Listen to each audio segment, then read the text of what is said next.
அறுசுவையும் நாக்கில் நடனம் ஆடுது. பா, என்ன டேஸ்ட், டேஸ்டி டேஸ்டி, நல்ல சுவையா இருக்கு அப்படின்றத நம்ம இட்ஸ் டேஸ்டின்னு தான் அதிகமாக சொல்லி பழகியிருக்கோம். அதுக்கு பதில் நம்ம என்னென்ன வார்த்தைகள் எல்லாம் பயன்படுத்தலாம் அப்படின்றது தான் நான் இன்னைக்கு சொல்ல போறேன்.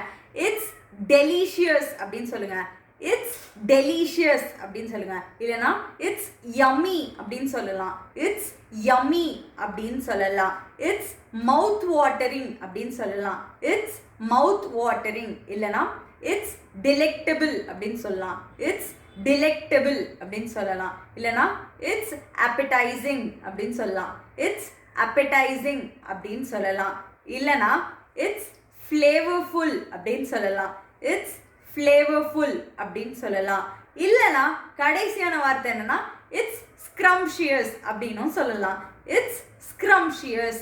ஸ்க்ரம்ஷியஸை நம்ம ஸ்க்ரம்மி அப்படின்னும் சொல்லலாம், இட்ஸ் ஸ்க்ரம்மி அப்படின்னும் நீங்கள் சொல்லலாம். இப்போ நான் சொன்ன வார்த்தைகளில் உங்களுக்கு எந்த வார்த்தை பிடிச்சிருக்குன்றதை கமெண்ட் பண்ணுங்க.